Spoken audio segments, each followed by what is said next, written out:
அஸ்ஸலாமு அலைக்கும். இன்றைக்கி நம்ம சேனலில் ப்ரானில் மந்தி எப்படி செய்யறதுன்னு நம்ம பார்க்க போகிறோம். இப்போது இறால் மந்திக்கு தேவையான எல்லா சாமானையும் பார்த்துடலாம். இறாலை கொஞ்சம் க்ளீன் பண்ணிவிட்டு வால் பக்கத்தை மட்டும் இதை மாதிரி விட்டுட்டு நடுப்பக்கத்தை நல்லா ரெண்டாக கீறி வச்சுக்கோங்க. இந்த மாதிரி அதே மாதிரி இறால் தலையையும் ஒரு 15 இறால் தலையை எடுத்துகிட்டு உள் பக்கத்தெல்லாம் இந்த மாதிரி சுத்தம் பண்ணிவிட்டு எடுத்து வச்சுக்கோங்க.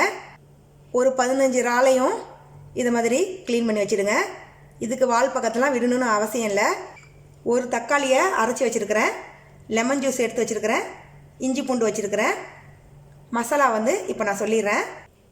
இப்போது இறாலில் 1 டீஸ்பூன் இஞ்சி பூண்டு சேர்க்குறேன். பட்டரை இதை மாதிரி மெல்ட் பண்ணி வச்சுருக்கிறேன், அதில் 2 டேபிள் ஸ்பூன் சேர்க்குறேன். 1/4 டீஸ்பூன் மந்தி மசாலா, 2 டீஸ்பூன் பெப்ரிக்கா பொடி சேர்க்குறேன். தேவையான அளவு உப்பு சேர்க்குறேன். லெமன் ஜூஸு 1 டேபிள் ஸ்பூன் சேர்க்குறேன். இது எல்லாத்தையும் சேர்த்துட்டு இதை நம்ம அரை மணி நேரம் ஊற வச்சிடலாம்.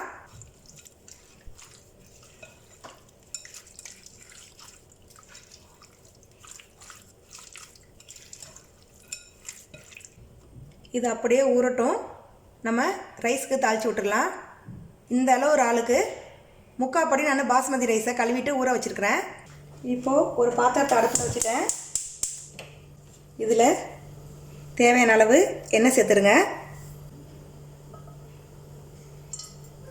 எண்ணெய் சூடானதும் அதில் 4-5 மிளகு, 1 ஏலக்காய், 2 பட்டை, 1 பே லீவ்ஸு இதை போட்டு தாளித்து விட்டுருங்க.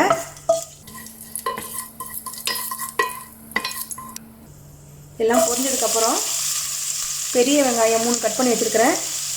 காரத்துக்கு கொஞ்சம் பச்சை மிளகாய் அதை போட்டு நல்லா தாளித்து விட்டுருங்க.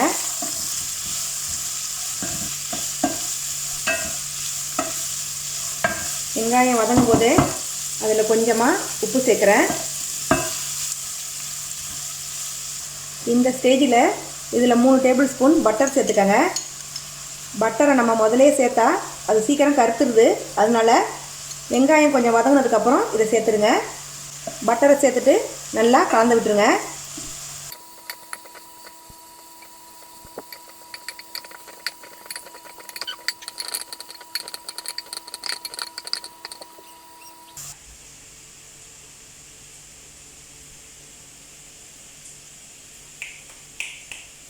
கிட்கேட்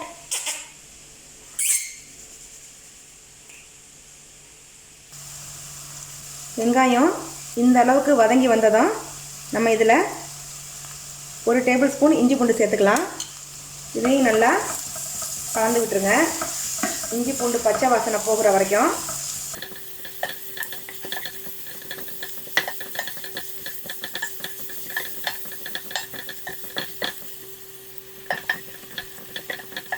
வெங்காயம் இப்போ நல்லா செவக்கணும். அது வரைக்கும் நம்ம வெயிட் பண்ணலாம். இப்போது நம்ம எடுத்து வச்சுருக்கிற ஒரு காஞ்ச லெமனை இதில் சேர்க்குறேன். வெங்காயம் இப்போ லைட்டாக செவந்துக்கிட்டு வருது. இதை தீயாமல் நம்ம பார்த்துக்கணும். வெங்காயம் இந்த அளவு செவந்ததும் நம்ம அரைச்சி வச்சுருக்கிற தக்காளி இதில் சேர்த்துடலாம்.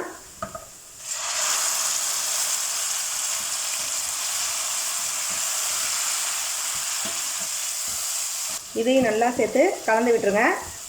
அடுத்தது ஒரு பாத்திரத்தில் இதை மாதிரி தண்ணி வச்சுட்டு தண்ணி லேசாக கொதி வந்ததும் நம்ம எடுத்து வச்சுருக்கிற இறால் தலையை இதில் சேர்த்துருங்க.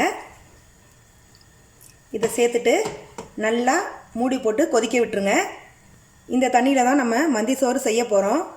இதை மாதிரி இறால் தலையை போட்டு நம்ம கொதிக்க வைக்கும் போது அதோட ஃப்ளேவர் எல்லாம் இந்த தண்ணியில் இறங்கிடும். அரைச்ச தக்காளியை ஊற்றுனதுக்கப்புறம் க்ளீன் பண்ணி வச்சுருக்கிற இறாலை சேர்த்துடலாம். இது கொஞ்சமாக சேர்த்தா போதும்.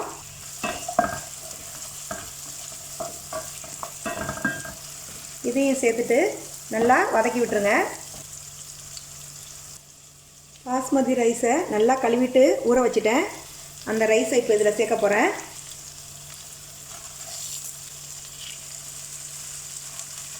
அரிசியை சேர்த்துட்டு இந்த மசாலா கூடவே அதை கலந்து விட்டுருங்க.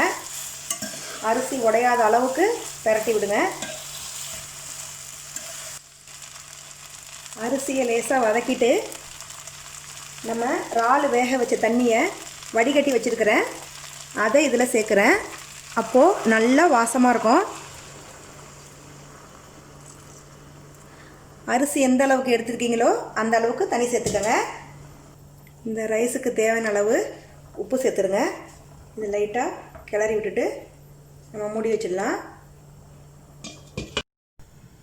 ரைஸ் ரெடி ஆகிறதுக்குள்ளே நம்ம மேரினேஷன் பண்ண இறால் எல்லாம் கிரில் பண்ணி எடுத்துக்கலாம். அதில் கொஞ்சமாக பட்டர் சேர்த்துக்கிறேன்.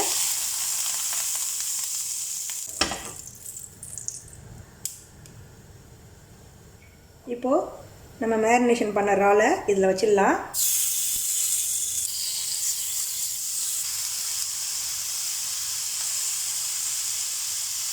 இறாலை ரொம்ப நேரம் வேக வைக்காமல் ஒரு 3 செகண்டில் நம்ம எடுத்துடலாம். இப்போ ஒரு பக்கம் வெந்துருச்சு, அடுத்த பக்கம் திருப்பிட்டு வெந்த உடனே நம்ம எடுத்துடணும். ரொம்ப நேரம் வேக வச்சா ஹார்டாக போயிடும். இந்த அளவுக்கு கிரில் பண்ணதும் நம்ம இறாலை எல்லாம் எடுத்துடலாம்.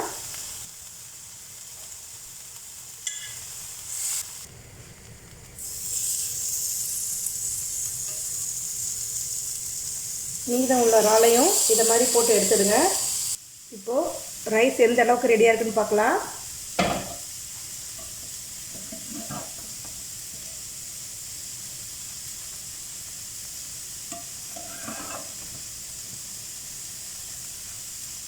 ரைஸும் ரெடி ஆகிடுச்சு. ரைஸும் இறாலும் ரெடி ஆகட்டும். அலுமினிய கப்பு ஒன்று செஞ்சிடலாம். இந்த மாதிரி ஃபாயிலை கட் பண்ணி வச்சுக்கோங்க. அதை இப்படி 3ஆக மடிச்சுட்டு ஸ்கொயர் ஆக்கிடுங்க. இந்த ஓரத்தெல்லாம் கட் பண்ணிவிடுங்க. இது மாதிரி ஒரு கப்பு எடுத்துகிட்டு எடுத்து வச்சுருக்கிற அலுமினிய ஃபாயிலை வச்சுட்டு இதை மாதிரி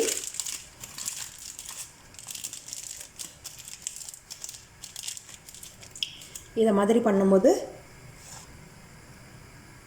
ஒரு கப்பு ஷேப்புக்கு வந்துடும். இந்த ஓரத்தை எல்லாம் இப்படி மடக்கி விட்டுருங்க கையால். இப்போ நமக்கு அலுமினிய கப்பு ரெடி ஆகிடுச்சு. நம்ம கிரில் பண்ணி வச்ச எல்லா இறாலையும் ரைஸ் மேலே இப்படி அடுக்கி வச்சுருங்க. நம்ம செஞ்சு வச்ச அலுமினிய கப்பை இப்படி நடுவில் வச்சுட்டு லைட்டாக ப்ரெஸ் பண்ணிவிடுங்க. ஒரு சார்கோலை இதை மாதிரி நெருப்பாக்கி வச்சுருக்கிறேன். அதில் கொஞ்சமாக மெல்டட் பட்டர் சேர்க்குறேன். சேர்த்துட்டு உடனே மூடிடுங்க. இது அப்படியே நம்ம ஒரு 5 நிமிஷம் வச்சுட்டு நம்ம ஸ்டவ்வை ஆஃப் பண்ணிடலாம். நம்ம இறால் மந்தி ரெடி ஆகிடுச்சு. இது கூட சல்சா செஞ்சு வச்சுருக்கிறேன். இந்த ரெசிபியை நீங்களும் வீட்டில் ட்ரை பண்ணி பாருங்கள். இன்ஷா அல்லாஹ் அடுத்த வீடியோவில் சந்திக்கிறேன். அஸ்ஸலாமு அலைக்கும்.